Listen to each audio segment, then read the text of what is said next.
नमस्कार, मैं हूं हरिशंकर व्यास। स्वागत है आपका बिहार विधानसभा चुनाव 2015 में। तो अब चुनाव का कार्यक्रम घोषित हो गया है। इसके साथ अब ये उधेड़-बुन भी तेज है कि तीसरा मोर्चा जल्द बनेगा या नहीं बनेगा, तो कौन सी पार्टियां उसमें होगी। सीपीआई के नेता एबी वर्धन ने कहा है कि वाम मोर्चा ही तीसरा मोर्चा है। इसके साथ ही उन्होंने 230 से 240 सीटों पर लड़ने का इरादा बताया है। लेफ्ट की 6 पार्टियां एक साथ लगभग सभी सीटों पर लड़ेगी। अगर ये तीसरा मोर्चा है तो एनसीपी, समाजवादी पार्टी और पप्पू यादव की जन अधिकार पार्टी का क्या होगा।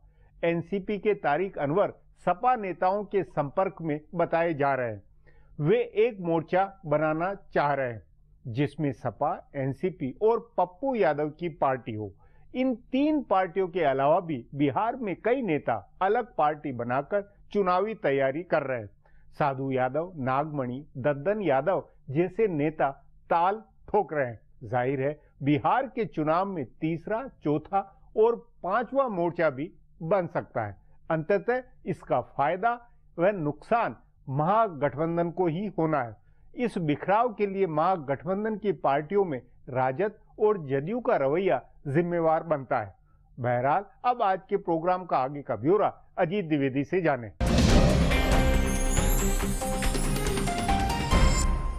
नमस्कार, मैं हूं अजीत द्विवेदी। जब जनता परिवार के एकजुट होने की पहल हुई थी तब लग रहा था कि बिहार में भाजपा के खिलाफ एक ऐसा गठबंधन बनेगा जिसमें राजद और जदयू के अलावा कांग्रेस और एनसीपी भी होंगे और इसी में वामपंथी पार्टियों को भी जगह मिलेगी। सीपीआई-एमएल को छोड़कर बाकी दोनों बड़ी पार्टियां सीपीआई और सीपीएम इस गठबंधन में शामिल होने पर राजी थे। लेकिन बाद में ऐसा क्या हुआ जिससे भाजपा विरोधी महागठबंधन नहीं बन सका? इस पर चर्चा करें, उससे पहले गौर करें इन सियासी चुनावी सुर्खियों पर।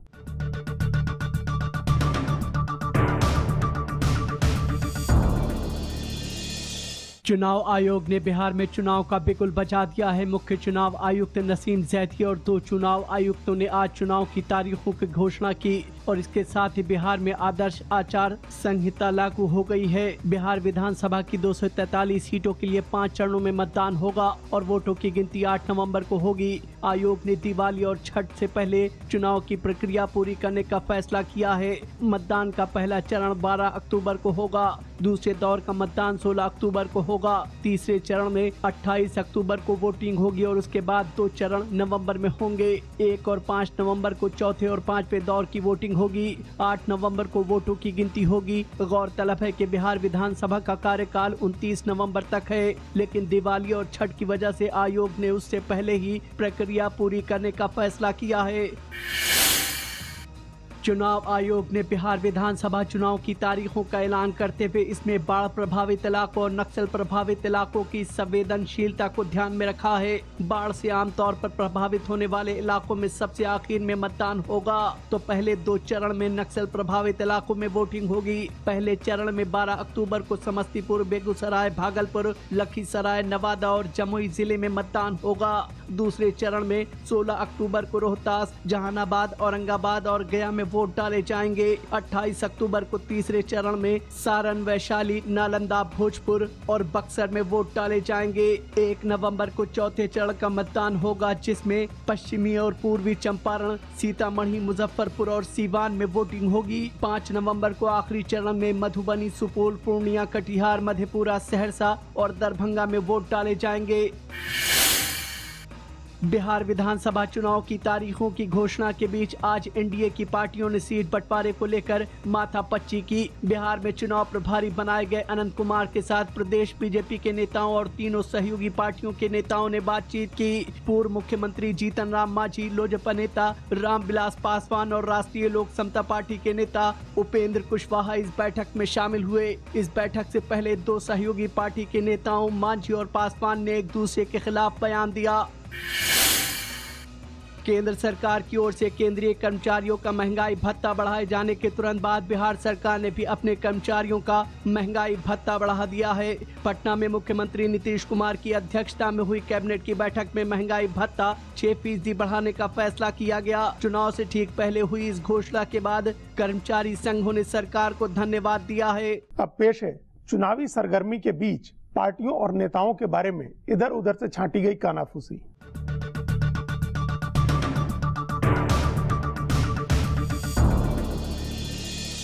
जीतन राम मांझी की जुबान अचानक लौट आई है। मुख्यमंत्री रहते उन्होंने खूब बयानबाजी की थी, लेकिन हटने के बाद वे चुप हो गए थे। अब अचानक फिर बोलने लगे हैं। उन्होंने रामविलास पासवान पर हमला किया है। जब पासवान के भाई पशुपति पारस ने 4 विधायकों के नाम लेकर कहा था कि अगर मांझी उनको टिकट देंगे तो लोजपा उनको हराएगी, तब भी मांझी चुप रहे थे। इसलिए अब उन्होंने जब बयानबाजी शुरू की है तो कई सवाल खड़े हुए हैं। जानकार सूत्रों का कहना है कि रामविलास पासवान पर दबाव बढ़ाने के लिए यह भाजपा का ही दाव है। मांझी को भाजपा से कोई दिक्कत नहीं है, लेकिन पासवान की पार्टी ने रालोसपा के साथ मिलकर जो राजनीति की है उससे भाजपा में नाराजगी है। तभी भाजपा चाहती है कि पासवान बैकफुट पर रहें। मांझी के हमले से भाजपा को यह मौका मिला है कि वह दोनों के बीच पंचायत करे और अपने हिसाब से फैसला कराए।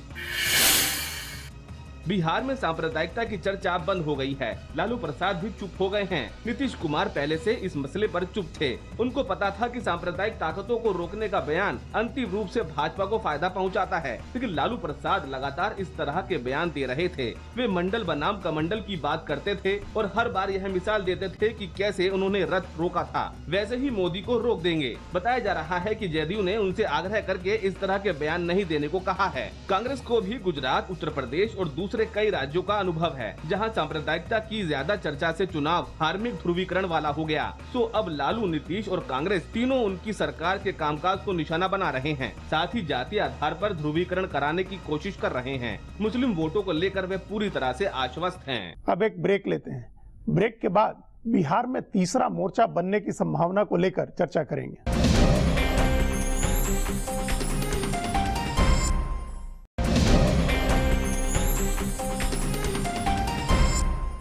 ब्रेक के बाद आपका स्वागत है। राजद और जनता दल यू के नेताओं ने कुछ इस अंदाज में सीटों का बंटवारा किया कि पहले एनसीपी अलग हो गई और उसके बाद सपा ने साथ छोड़ दिया। वामपंथी पार्टियों ने अलग अपना मोर्चा बना लिया। इससे जाहिर है कि बिहार में भाजपा बनाम महागठबंधन की लड़ाई आमने सामने की नहीं होने जा रही है। अलग कोई तीसरा मोर्चा भी बना तब भी अलग अलग इलाकों में कई दूसरी पार्टियों के नेता इसे बहुकोणीय बनाएंगे। इस पर आज हमने वरिष्ठ पत्रकार उपेंद्र प्रसाद से बात की है। उपेंद्र जी, बिहार में पहले ऐसा लग रहा था कि आमने सामने की लड़ाई होगी। एक राजद जदयू का गठबंधन होगा, महागठबंधन कहा जा रहा था, और दूसरा भाजपा का गठबंधन होगा।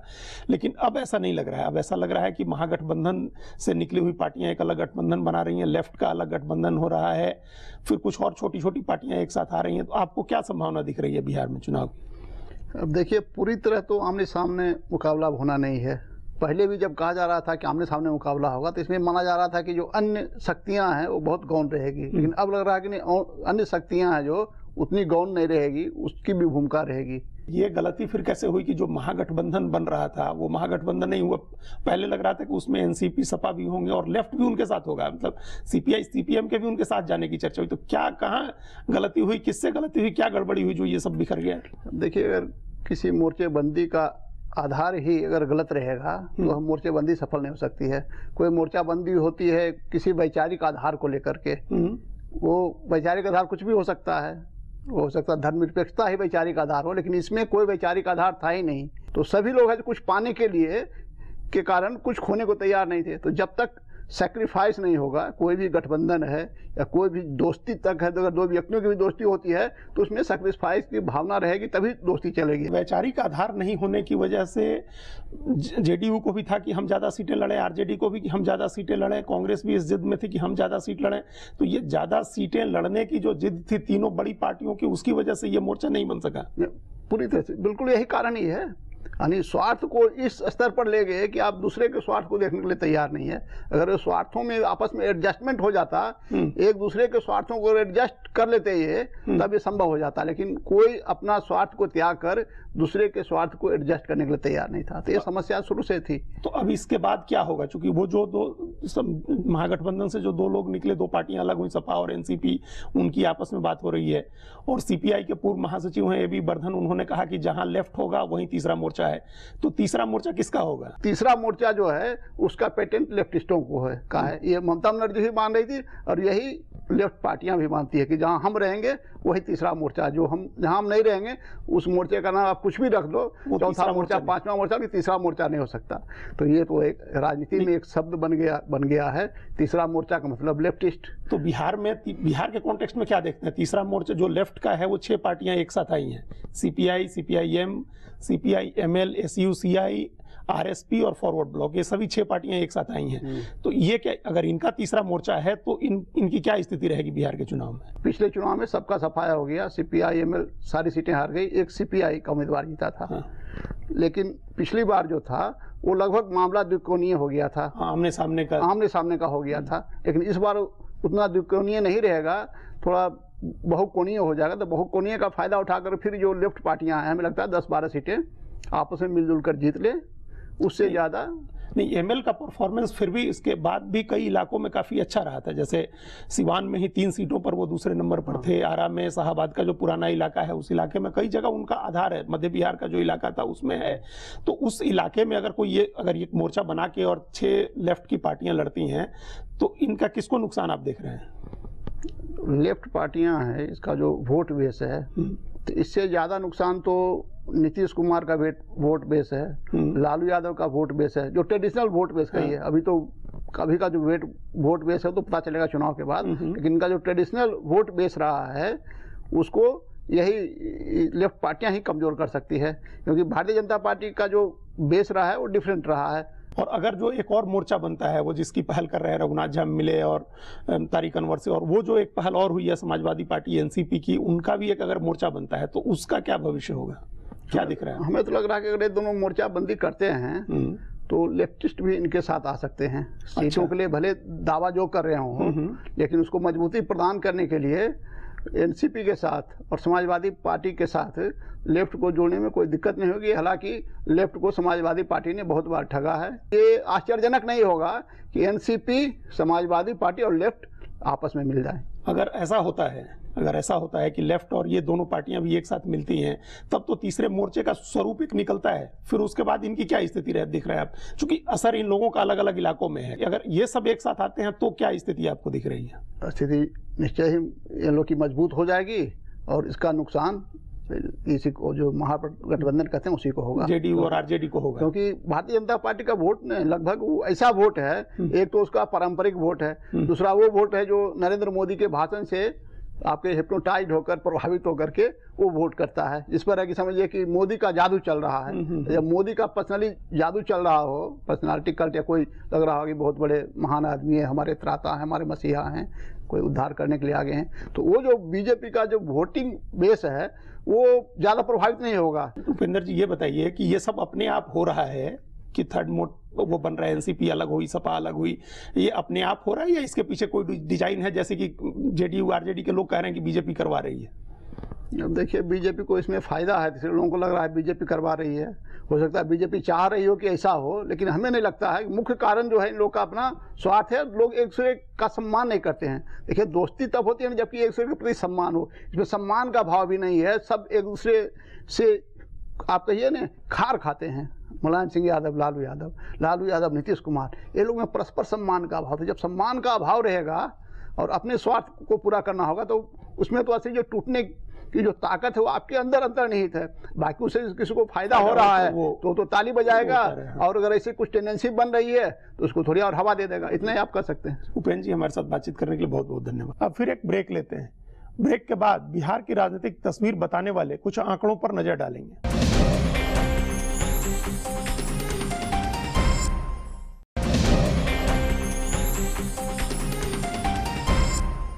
ब्रेक के बाद एक बार फिर आपका स्वागत है। पिछले विधानसभा चुनाव में भारतीय जनता पार्टी 102 सीटों पर लड़ी थी। इस बार वह ज्यादा सीटों पर लड़ रही है। वह गठबंधन की बड़ी पार्टी है और उसे अपनी 3 सहयोगी पार्टियों के साथ सीटों के नाम तय करने हैं। तीनों सहयोगी पार्टियों के नेताओं का कुछ खास इलाकों में असर है। पिछले लोकसभा और विधानसभा चुनावों के नतीजों से यह भी दिखा है कि भाजपा का असर भी कुछ इलाकों में बहुत कम है। सो उसके लिए भी सीटों का बंटवारा रणनीतिक रूप से बेहद अहम है। उसे अपनी और सहयोगी पार्टियों के ताकत के हिसाब से इलाकावार सीट बांटना चाहिए। सो आज हम आपको मगध प्रमंडल में एनडीए के सीट बंटवारे के बारे में बताएंगे।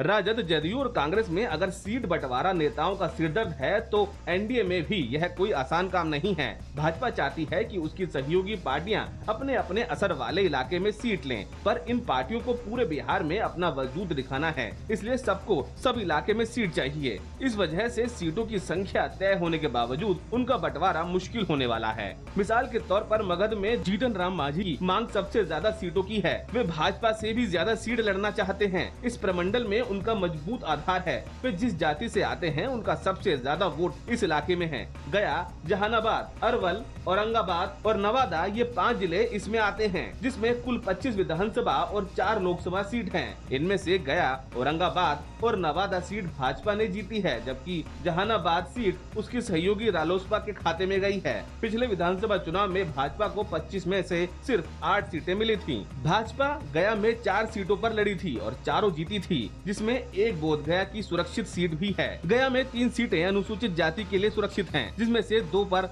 जदयू और 1 पर भाजपा जीती। भाजपा की जीती सीट पर लोजपा उम्मीदवार दूसरे नंबर पर रहा है। सो एक सुरक्षित सीट पर लोजपा की दावेदारी है। दूसरी ओर मांझी की पार्टी बोधगया छोड़कर 12 चट्टी और इमामगंज दोनों सीटें चाहती है। पिछली बार जिन 6 सीटों पर जदयू लड़ी थी, उनमें से 3 सीटें सहयोगियों को चाहिए। जहानाबाद में रालोसपा के अरुण कुमार चुनाव जीते हैं। यहाँ विधानसभा की 3 सीटें हैं और पिछली बार तीनों पर जदयू लड़ी थी। भाजपा एक भी सीट पर नहीं लड़ी थी। मखदूमपुर सीट से जीतन राम मांझी जीते हैं, तो यह सीट उनको चाहिए। घोसी से जीते राहुल शर्मा भी अब भाजपा के साथ हैं, इसलिए यह सीट भाजपा लेगी और एक जहानाबाद सीट रालोसपा के खाते में जा सकती है। नवादा जिले की 4 सीटों में से 2 पर भाजपा जीती थी और 2 पर जदयू। भाजपा अपनी जीती दोनों सीटें रजौली और हिसुआ अपने पास रखेगी। इसमें रजौली सीट सुरक्षित है। नवादा और गोविंदपुर सीट सहयोगियों को मिल सकती है। इसमें लोजपा गोविंदपुर और हिसुआ में दूसरे स्थान पर थी,